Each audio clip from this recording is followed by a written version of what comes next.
What you guys, today we're taking a look at how to fix Windows update problems in Windows 10 and Windows 11. This is a common error code that we're going to be taking a look at here.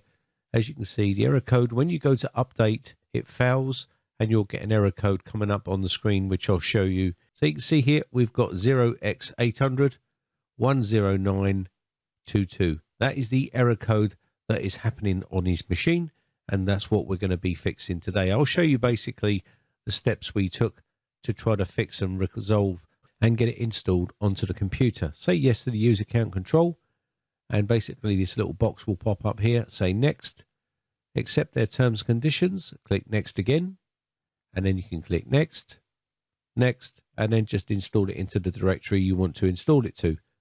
Once we got it here, right click on the icon and run this as administrator. Say yes to the user account control, and then we'll have a bunch of options here for our language. I'm going to be going 0 for English. Say yes here, or Y, just to accept their terms and conditions. So I'm going to say Y here.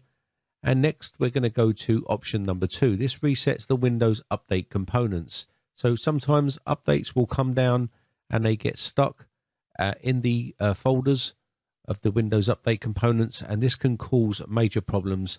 And this will just clear these out and delete any old software distribution downloads from Microsoft.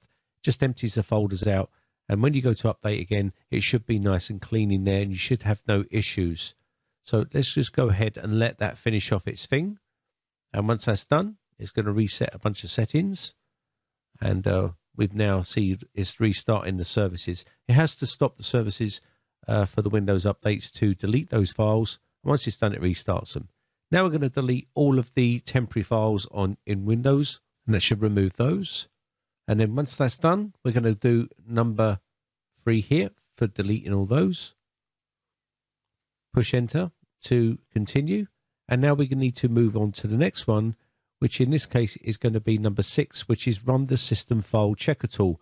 You can do this in command prompt if you want to do it there, which is sfc /scan now, and this will check the system for any sort of integrity with the files, and it will use a copy of those files to replace them if they're corrupted.